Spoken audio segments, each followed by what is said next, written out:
Today's topic of the satsang is renunciation. And the moment this word comes, most of us think, oh, I have to give up something. I have to renounce this or give this. And the normal way of functioning of a human brain is, okay, so if I give this up, what do I get in return? That is the way we function. So we'll try to delve into what we need to give up and possibly what we will get in return. So we'll start off with a story from Mejda, if you've read that book. When Master and his younger brother were growing up, the river Ganga, once a place where their father was posted, the river Ganga was close by.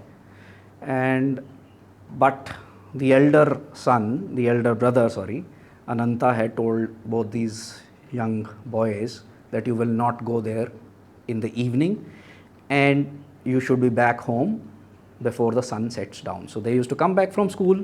There was just about little bit time to go there. And the younger son, who's written this book, says, yeah, I thought, we should not go. But Mejda, that is Master, said, no, we can go if we run. So they used to run, reach, take the darshan of Ganga, and while coming back, there was a grove of lychees and mangoes where they used to take a fruit or so and run back home. On this particular day, they did the same thing. They went running, and while coming back, they realized, oh, the fruits are ripe. So they started plucking, and in the process of plucking and eating, they forgot time. And while they were doing it, suddenly they saw an old person come. And the younger brother, Sanandalal Ghosh, is saying that he saw this person come and he saw what, and his initial reaction was, oh, someone has come and we are going to be caught here, stealing these mangoes. But he saw what Master did. Master just got down from the tree, went and bowed down at the feet of this old man they were seeing. And he didn't realize, he says, maybe this is someone he knows. And he blessed Master and said, you have come to this world for a purpose. Stop running around after these small things. And he blessed him and blessed the younger brother also. And both of them went back running, and by this time, sun had set. While they were going, they were thinking of this thing in their mind that Ananta is going to catch them. This old person said, don't worry, your brother will not come to know of your absence. And they went back. Brother had not returned from office. They went, took bath and sat, and while Sanandalal Ghoshji was coming out, Master came down from top with a picture of Lahiri Mashaji, this picture. And he says, did you recognize who this was?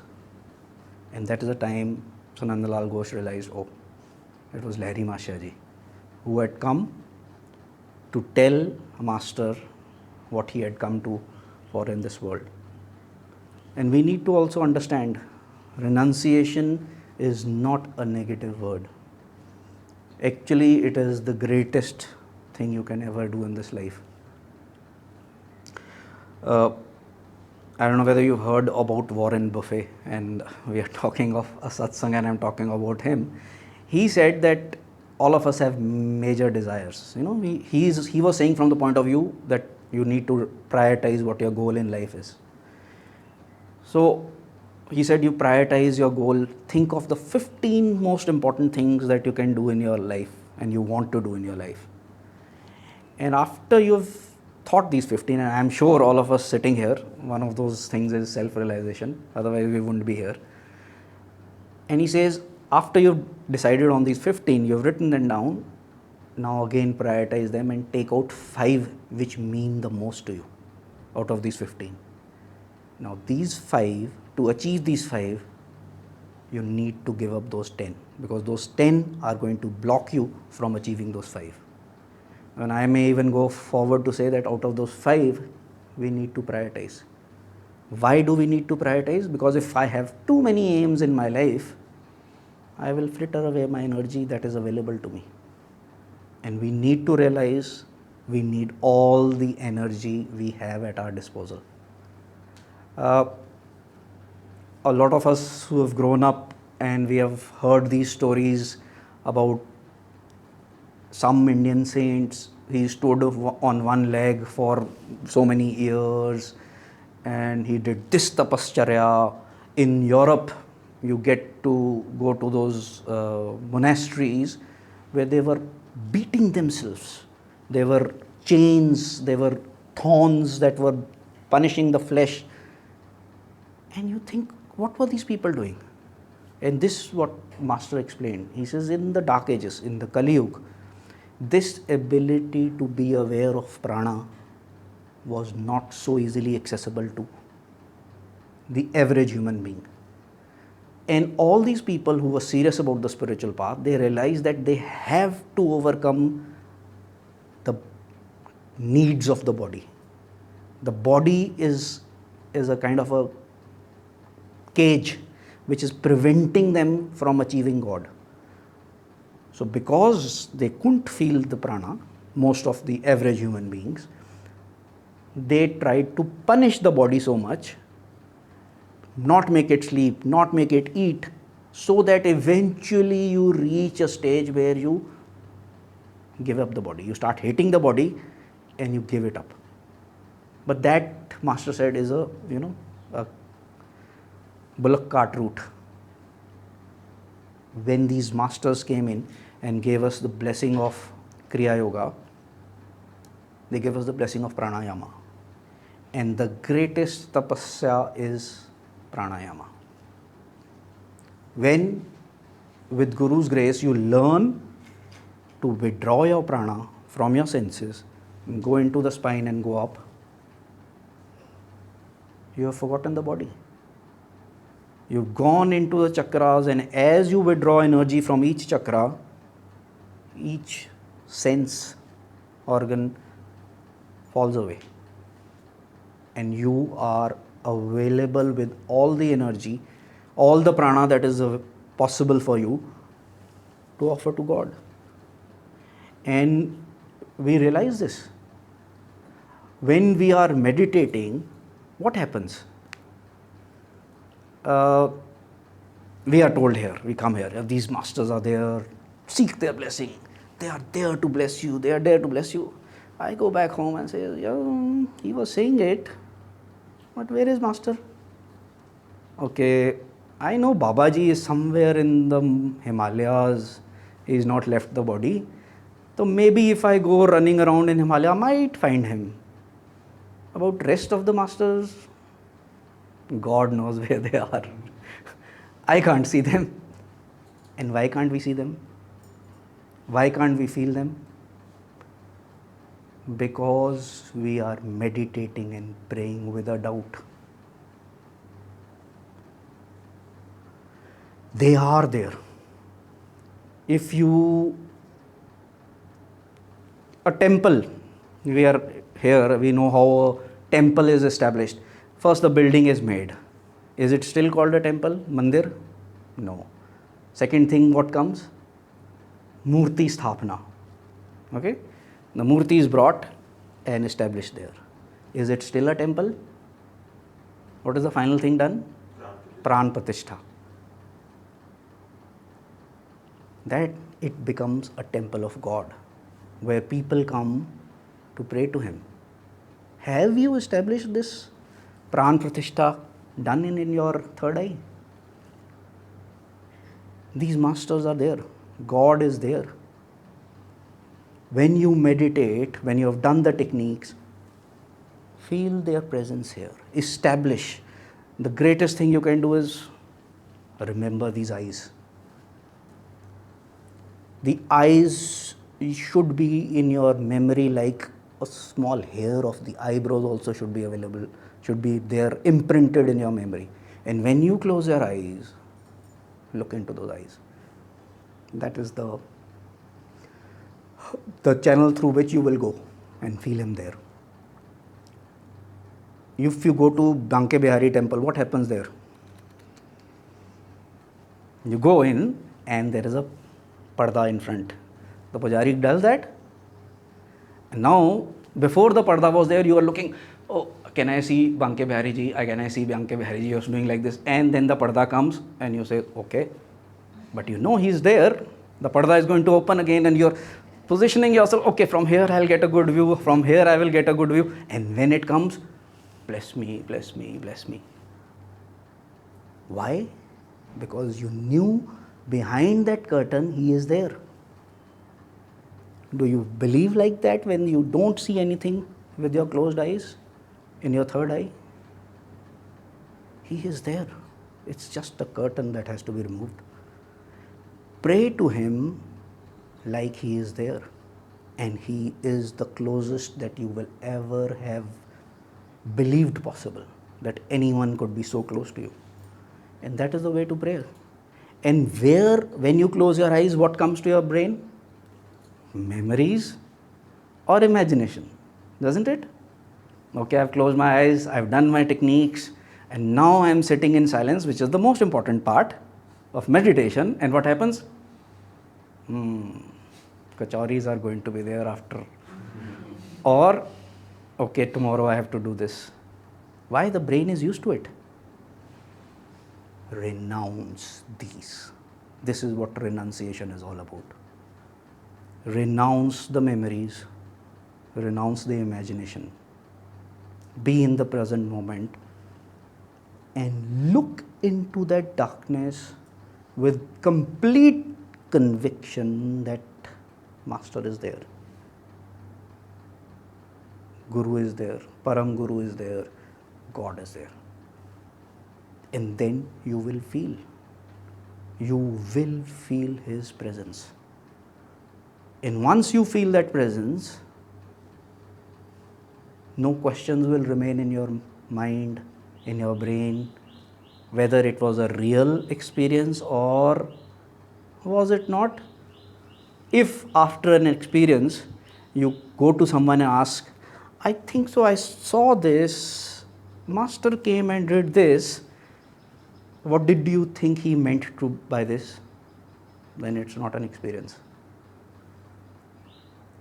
Because when he will come, you will know from the very core of your being, he was there. And if no message comes along with it, that means he did not have to give a message. He has just come to tap your back. Good, my little child, you're progressing. You're going in the right direction. I'm waiting for you. And that is what it is all about. Renunciation is actually a science. If I do not give away the desires, the attractions of this world, I will not be able to harness all the prana that is available to me. I can only harness it if it is not frittered away in so many things. And that is what renunciation is all about. It is actually not giving up. It is actually getting all the prana, all the energy that is available to you into your spine and then taking it step by step up and offering it to God, offering it to Guru. Then the meditation will be real. You will love meditation. You will not do it as if, okay, I have promised to my Guru I will meditate twice, so I am meditating. No. You will leave everything else and want to meditate, because that will be the time of contacting God and Guru. And if you are blessed, you will feel His presence. And that presence will be so great that any and everything that you have experienced in your life will fail away in comparison. But if I am not feeling it, does it mean that I am undeserving? Does it mean that God does not love me? Does it mean that Guru does not love me? Again, the answer lies in our worldly life. Some of you are mothers, but we have seen our mothers at least. And what happens? Say there are 2, 3 children the mother has. One is a duffer like me, obstinate, who will manage things on his own. After a few months with me, my mother realizes this guy will manage. I really don't have to, go and tell him I love you and all this. And this brother or sister of mine is a very timid person who needs assurance, who needs the love. What does the mother do? Picks up that child, pats it, caresses it, and says, I love you, I am there for you, I am there for you. That is what God is doing. The child that requires assurance, he is coming to him. He is telling him, I am there, I love you. Don't worry, I am waiting for you. Make this little effort and I am there. And the child whom he knows has the willpower, has the go in him. He says, yes, I am waiting. You know it and I know it. So if you are not feeling anything, you are being taught a very, very important lesson, a lesson of unconditional love. When I started today's satsang, we said, what are we going to achieve in return? The law of this creation of God is unconditional love. God has been loving us unconditionally since all our births. Never once saying, don't run away from me, I am loving you, come to me, come to me, come to me. No, he's waiting. If in your meditation you do not feel his presence, know for sure he is teaching us unconditional love. Love him for his sake, not for experience, not for Shiv, give me the proof. He is there. Every second of our existence is about him. He is proving it to us. Every second that we are alive is a proof of his existence. So learn to let go. Do not meditate with this great thing of, okay, today I will see you as light, come to me as this, today I will. In fact, this very expectation is the one thing that is blocking us. He is there with us right now as light, as Om, as bliss, as calmness. But our hankering for it, come to me, desperation, we are not able to feel it. How to go into these things?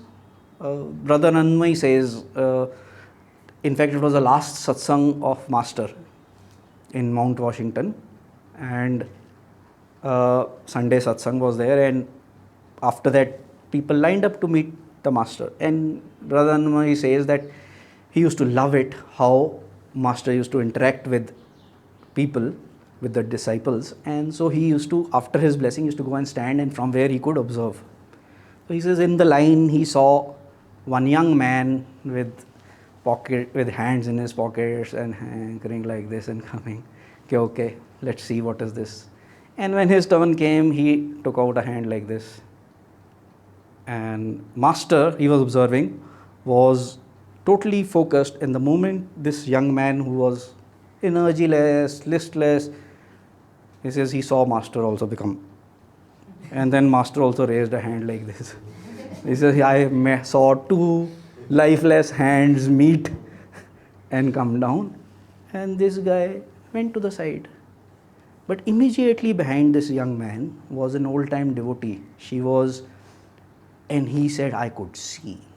She knew that she had come for the blessing of an avatar. And she was focused, totally interiorized. And when she bowed down and touched Master, Master became alive. And he says, I could feel the blessing go out from Master to her. He says, I was observing this, And this listless boy had also stopped, and he was turning and he was saying, oh, there's something different happening here. With me, it did not happen like this.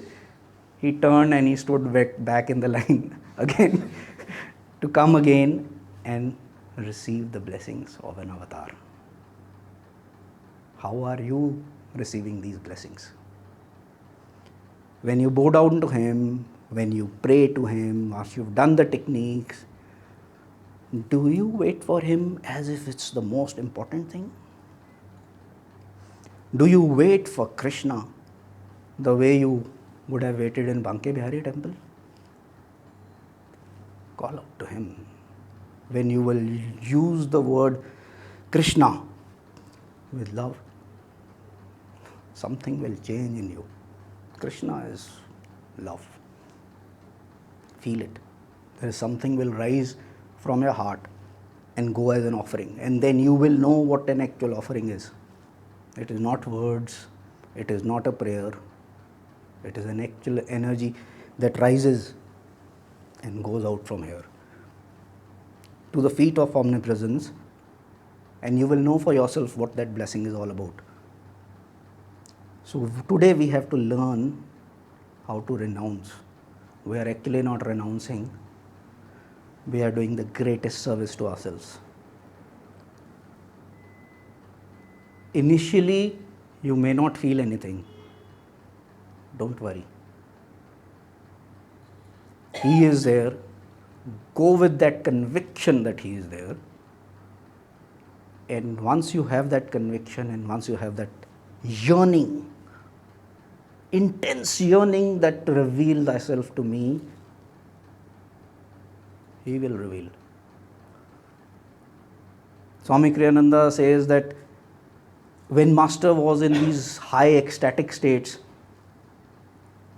he says he went close to him and he could hear the mantra being chanted, Om Guru, Om Guru. Like Dev Rishiji says, when he went to Swami Kriyananda, he was meditating, he paid attention and he could listen, Om Guru, Om Guru, Om Guru. The breath was Guru. Call him every second.